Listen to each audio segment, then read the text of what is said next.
Hello everyone, what's up? It's me again, Youngmaster3, and finally it's time for the ranking video of Dario Argento's films. Well, at least most of them. I mean, I'm saying this as like I have like the majority of his films. The only ones that I don't have is believe some like TV episode that he made back in the 70s, and I have not seen his film called 5 Days. I believe it's called The 5 Days, which is the only non-horror title he directed, which is supposed to be like a comedy. So that's the only ones that are not included in this ranking video. And also keep in mind, this is just my personal opinion, and my opinion can change from time to time, but this is just as it is right now. So if I do rewatch any of these films, they might have been ended up in another place on this list. So yeah, keep that in mind. So yeah, let's begin right away. Well, before I continue with the video, I was gonna say I'm gonna start with the weakest one, like the one that I liked the least, and work my way up to the best one or like my favorites. So yeah, there you go. So at number 20, we have this is the weakest film, according to me at least. I mean, I just couldn't get into this one, and it's this film called The Phantom of the Opera that he made in the late 90s. Um, it has some fascinating parts to it. I mean, I do like Julian Sands in the film. Rest in peace, by the way. But it's just the way he looks. He looks very strange. He looks more like some sort of weird, like death metal or like black metal vocalist or something like that in the film. Doesn't really look like come across like a phantom at all. Um, and I think the major issue with this film is that you keep comparing this film to the other films that is also called Phantom of the Opera, because I believe there's been so many adaptations by this like story at this point. So that's just what I just kept thinking about throughout this entire film. That I'm like, oh, I could have watched this version of the film instead, and I would have a much better time. This has more blood and gore and sleaze in it, which usually is a really cool thing. But to this story, I just don't really feel that. I don't really feel that was necessary, and I thought just this entire film is unnecessary, to be honest. So I think this is the weakest film that he has ever made. I'd rather rewatch like the original one from the 20s with Lon Chaney, Lon Chaney Jr. or Lon Chaney. I think it was Lon Chaney. I would rather rewatch the 40s version. That's another good one. I'd rather rewatch Phantom of the Opera from the late 90s with Robert Englund. That's also a little bit of a goofy, more like a goofy type of film, but at the same time, it's much more entertaining than this. This was just forgettable, in my personal opinion. So, yeah, Phantom of the Opera, weakest one that he directed, according to according to me. So then, let's see, at number 19, we have his made for TV film called Do You Like, what's it called? Do You Like Hitchcock, I believe it's called in English. Um, this is like a very generic film. This I just feel this was very forgettable, and you can pretty much tell that this is a made for TV film just based on the way it looks, the way it's shot, and the pacing and all that. I mean, it just screams made for TV film. I mean, usually that's a really cool thing because I'm a big fan of especially like 70s, 80s, and 90s made for TV films. But this was like in the mid 2000s, I believe. Let's see, 2005. Yeah, 2005 wasn't really a good year for horror in general, according to me. But yeah, like I said before, this is very generic, and I just didn't care too much for this film. Feels like a real like whatever, like something you just shoved on TV and like there we go. Yeah, it's okay, I guess, for what it is, maybe. But yeah, I just didn't care too much for that one. And then let's see here at number 18 is a film which I believe most people probably have like really low down. I mean, probably the weakest film according to many people. But at number 19 we have not 19. At number 18 we have Dracula or Dracula 3D. Um, don't get me wrong, this film is still a bad film. I mean, if you compare this to some of the other ones that I've already mentioned, like Do You Like Hitchcock and Phantom of the Opera, which many people would probably consider to be better than this one. Now, the reason why I prefer this, because you could argue the same way like I did with Phantom of the Opera, like, oh, the source material to this one is much better than this because this is garbage in comparison. But this one has a special type of weird feel to it, which doesn't really have. I mean, most Dario Argento films doesn't really have this weird atmosphere to it because so many of these things in this film is so absolutely terrible that it becomes rather funny, especially not the practical, but the CG effects. Because obviously this was made as a 3D film, and they had to shove some really horrendous looking CG into this film that looks absolutely amazing, absolutely horrible. So that's the major issue of the film, but at the same time, that's also sort of like the reason why I kind of had a good time with it because I could kind of laugh at it. And it's really ironic that you have like Rutger Hauer as Van Helsing, who I believe is like the first time that they've ever had like a Dutchman playing the role of Van Helsing, which is really strange and really fascinating to me at the same time. But the guy who played Dracula in this film is very boring, kind of mediocre. You don't, I didn't get. I mean, he wasn't terrible, but he was just very forgettable in general. And he's like the main like baddie or like a bad guy in this film. Some other people show up. I mean, Asia Argento is also in this film. Um, I mean, it's a bad film, but it's a film that I can sort of laugh at. So if that makes sense. So yeah, anyway, Dracula 3D. At number 18. At number 17, we have the Stendhal syndrome. Um, Once again, a film that I feel was very like forgettable. This story, like the whole thing that Asia Argento plays this like cop or like investigator, I just don't buy into that at all because she freaks out in every single scene she appears to be in this film. And that's not usually the case when you're like having a job as like a police officer or like a detective. You have to be very like used to looking at terrible things in general. And she's like freaking out every single time, like, come on, you are not a police officer, you are not a detective, this doesn't really feel good at all. um, it's a big mess of a film. I think the editing and the pacing is just all over the place in this one. Really a mess of a film. The ending is quite interesting, so that could have been a potential sequel that could have been better, maybe, but yeah, that never really happened. But so the ending is probably one of the strongest parts of this film, even though the whole film is pretty much like a big weird mess. But also, I would say this is way too long for its own good, almost 2 hours. Yeah, way too long for its own good, in my personal opinion. But yeah, the Stendhal syndrome at number 17. Then on number 16, we have the film called Giallo.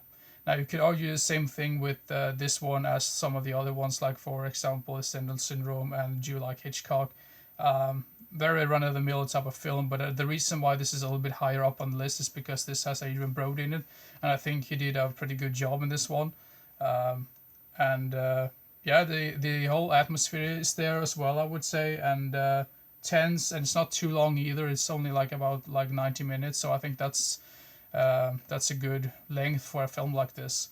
I mean, don't get me wrong. There's some Jellos out there that are really long that really works, but they actually have a really good atmosphere to it, and almost every single character is fascinating or interesting. Not so much with this one, but still, yeah, good for what it is, I would say. So yeah, Jello, it is what it is. That's a number 16. Number 15 is a film which I do have in the collection, but unfortunately I wasn't able to find it. I know I have it in the collection, but yeah, I couldn't find it for some reason. And it's the film called Two Evil Eyes. I was thinking if I should even include this film or not, because it's like a double feature in a way, because the other story is directed by George Romero and the other story is directed by Dario Argento. But I always felt that the story by George Romero was a little bit stronger than the other one. I think Dario Argento's was a little bit weaker at that point. But it's this. One of the stories is the Black Cat, and the other story is like the Curse of Voldemort or whatever it was called. Both both both stories are good for what they are, but there's still much better like anthology type films out there. So yeah. But anyway, yeah, Two Evil Eyes at number 15. Now at number 14, I can already see people, why did you put this so low on the list? But this is definitely a film that I need to rewatch. And yeah, so at number 14 we have Tenebrae. Like I said, it was ages since I saw it, and I remember not caring too much about it. But then again, at that time when I watched this film, I wasn't really that much into giallo films in general. So of course, if I would have rewatched this film, this probably would have been a much higher up on the list. The one thing that I remember the most about this entire film is that like really awesome like blood effect or like splatter effect with that arm and stuff. If you've seen the film, you know what I'm talking about. Other than that, it's still a good film. I mean, I just feel like some of the other films that he made has been a little bit better, but yeah, that's just my personal opinion. But yeah, Tenebrae at number 14. Now I can already see people screaming, "This is the weakest film he ever directed," or at least one of them. So yeah, let the hate flow. So at number 13 we have the card game. The card game? No, not the card game. The card player. Sorry. Yeah, I know this has its flaws, but it's just something about this film that I like. I like the early 2000s vibe to it. It has a very strange like soundtrack. I mean, I'm not usually into this type of music that is included in this film, but it's just some weird way that they mixed that with like the storyline and the whole like. It felt like he was trying to get into the whole like torture, like Hostel type films in general when this came out. I mean, I'm not sure if this came out before or after Hostel, to be fair, because it doesn't say on the back right here, but it has that feel to it, like, oh, Dario Argento trying to make a film like Hostel or like Saw or something like that. But yeah, I mean, it's good for what it is. I think Liam Cunningham is a really good actor in this one, and Stefania Rocca is also really pretty to look at. So yeah, I mean, I do like it for what it is, but I do remember that I did not like the ending at all. I thought the ending was just really weird and complicated and stupid. But yeah, I have a soft spot for some of those like early 2000s, late 90s films from time to time. So maybe that's the reason why. But yeah, The Card Player at number 13. And at number 12, we have, this is actually like a double pack, but whatever, with another film. But at number 12, we have Mother of Tears right here. This is Little Shop of Horrors, the original one. But anyway, Mother of Tears, which is which is the third part of the Mother's trilogy, and obviously the weakest one in my personal opinion. Still has a really nice tense atmosphere to it. Really like good soundtrack as well, and Asia Argento, I believe, is also in this one. She's pretty good as well. Um, yeah, I mean, it is good for what it is. I mean, not the best one, not the worst one. Somewhere in the middle, I would say. So, yeah, Mother of Tears at number 12. Now, let's see here. This one really surprised me. And this is actually his latest film that he directed, because I remember when this came out and I was just so shocked that, oh my god, Dario Argento's making another horror film. So that was really cool. But anyway, at number 11 we have, of course, it's the film called Dark Glosses. Not sure if that's the original title or not, but very generic, boring cover art in my personal opinion. But the film is really great. I wrote a review of this on IMDb if you like to know more. But anyway, I'm going to talk a little bit about the film. It's basically about this young lady that she's working as I think she's supposed to be like a call girl, like a prostitute type deal. I'm not really sure like the difference between that or whatever, but and one day she gets into a horrific car accident, and she becomes blind, and she has to pretty much rely on her friends. And in that other car, there's like a kid that survived, and of course his parents have passed away basically. So he pretty much seeks refugee, I can say, in a way, as to this. I mean, he pretty much lives in moves in with this lady, which is really strange. But then again, I think there's like the authorities after him, and he doesn't really want to be put into like foster care.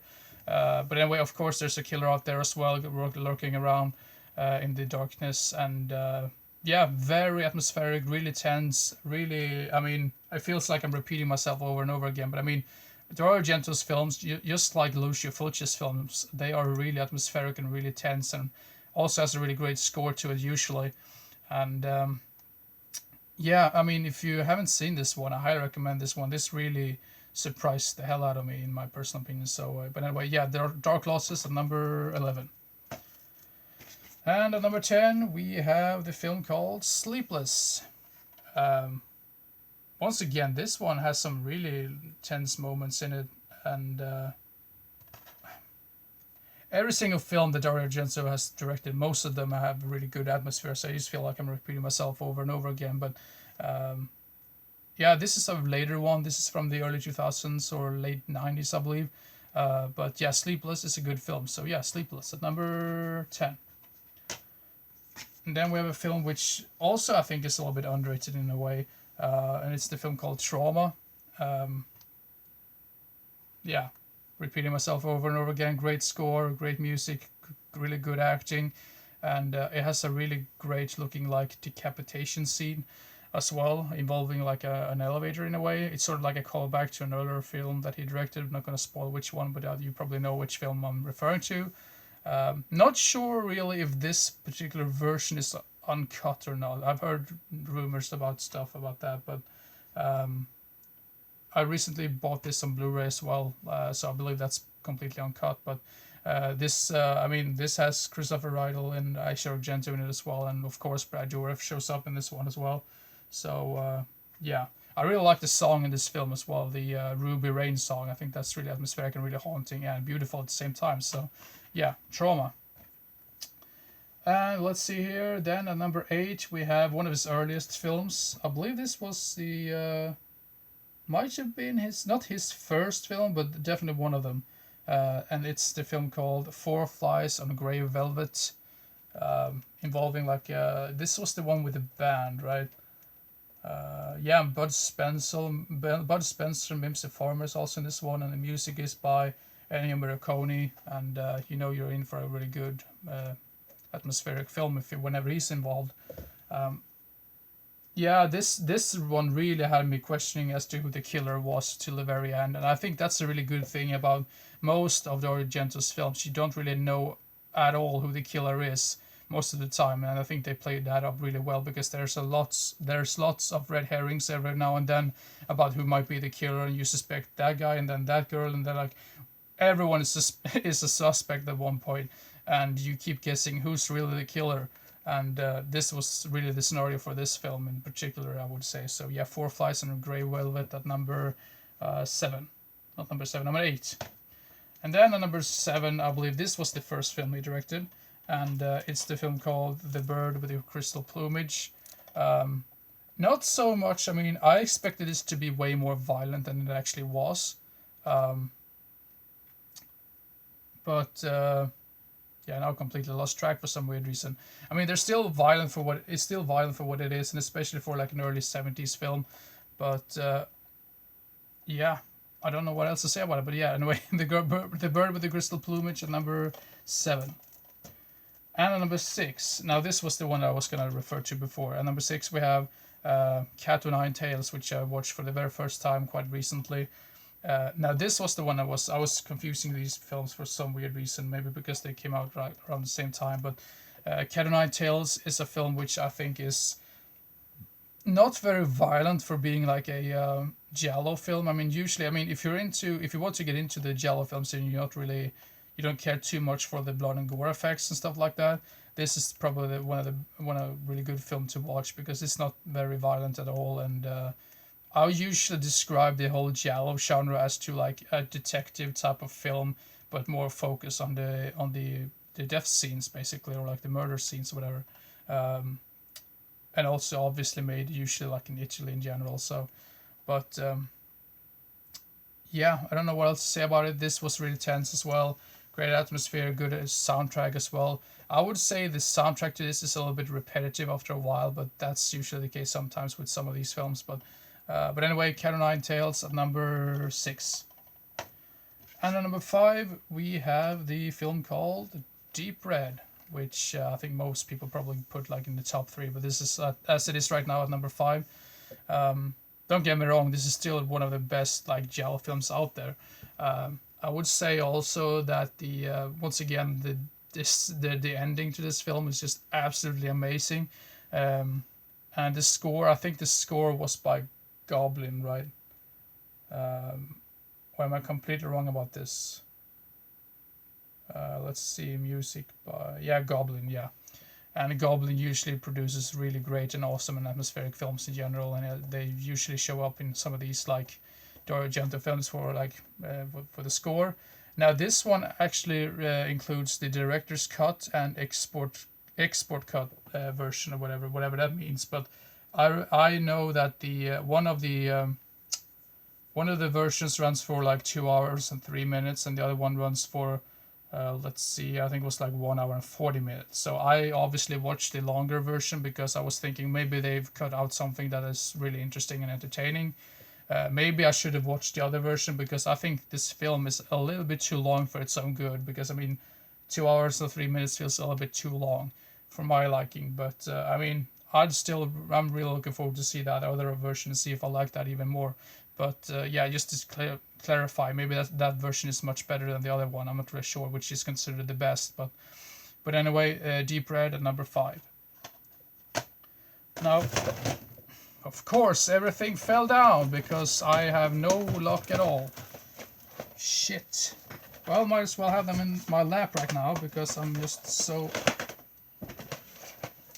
whatever. And we're back. Of course, that's what happens whenever you make a video. It's never gonna work out because that's usually my luck. But yeah, enough with my complaining. Let's continue. At number 4, we have the film called Inferno. One thing that really strikes me with this film is how they made that underwater sequence. I thought that was really cool, and it looks quite dangerous as well. Now, this is the second part of the Mother's trilogy, and once again, great score, great atmosphere, really good lighting and stuff as well. I mean, this really connects really well with the previous one, Suspiria, in my personal opinion. And the ending towards the end, like they all like the house and the fire and stuff. If you've seen the film, you know what I'm referring to. Really, really great. Yeah, I think this is a little bit underrated in general. So yeah, Inferno at number 4. And at number 3, we have Suspiria, the first one in the Mother's trilogy, which I've seen so many times before. Now, this version, I'm not really sure if this is really like a good version or not, because some of these older releases, like especially these with the Jello background, some of them are like a little bit questionable, especially the Stendhal syndrome, because that had a horrible like aspect ratio. I think they like put like letterboxed version on top of that. I mean, if you get what I mean, it's like a really horrible like format for that one. But anyway, Suspiria, I mean, what's there to say about this one that hasn't already been said? It's a really great film, really creepy, and basically about this girl that goes to this ballerina school in, I believe it's in Germany. Does it even say that? I mean, I've seen this film so many times, but for some damn reason, I don't remember like what country they went to. But yeah, not really know what else to say about it. But yeah, great film. If you haven't seen it, check it out. It's a horror classic. And then at number 2, we have a film which really blew me away the first time I saw it, and I've liked it so much ever since. And it's the film called Terror of the Opera. Terror at the Opera, or just called Opera, I believe. I mean, depending on where you're from. But this is the adult release right here. And usually it comes with great special features right there in the background for sure. Well, I can see that. But and also this scene with the eyes right here is just really, really cool. I mean, I don't really see how that would work in real life, but that looks really horrifying. And yeah, like you can see here on the front cover as well. I think this film is almost like a near perfect film for me. The only thing that I don't care too much about is the very end, which feels all a bit ridiculous and preachy, but at the same time it's quite beautiful. I know it's and some people don't really like the ending at all, and some people actually do think it's good. But yeah, I really like the ending, even though I can admit that it's a little bit silly from time to time to see that ending. But anyway, Opera, also known as Terror at the Opera, at number 2. So what could be at number 1? Well, it's the film. Of course, it's from the 80s, and it's the film called Phenomena. With Jennifer Connelly once again. This one also has Donald Pleasence and it has a monkey. Yeah, I mean, I don't know what else to say. This is probably my favorite Dario Argento film. Also, when it comes to both the atmosphere and the score, and the score by Goblin, or like I think it's Claudio Simonetti who's like responsible for like Goblin or like the music in general. But the score for this film is so beautiful and so cool and so tense, and it shifts from being like beautiful to really like awesome, and like with the guitars and stuff, and the storyline is really fascinating, and the locations are really creepy as well. And just to think of what type of scenes that Jennifer Connelly had to go through with making during the making of this film, because apparently Dario Argento told like her parents like, oh, there's no problem with that at all, we're gonna take it easy, but she had to do all kinds of really strange and weird stuff that probably her parents wouldn't admit, basically. So really strange, like creepy and like disgusting looking scenes in general. But anyway, the film itself is a really great film and really a masterpiece. And this is my very, very favorite Dario Argento film. I also actually have this release as well, which has a much cooler cover art. And I also have an old Anchor Bay release of this film as well. So I actually have 3 different editions of this film. I do believe I have another copy of Oprah as well somewhere, but yeah, whatever. if you haven't seen this one and you're a fan of Dario Argento, give it a watch. It's an amazing film, and yeah, I don't know what else to say. Phenomena is phenomenal. I know it sounds a little bit ridiculous to say that because people have probably already said that, but yeah, anyway, that's it for the Dario Argento films, or like the ranking.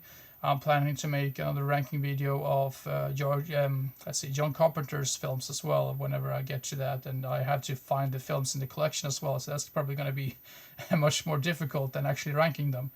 But anyway, I hope you enjoyed this particular video. I'm not sure which the next video is going to be. It's probably not going to be the John Carpenter video because that's going to take some time.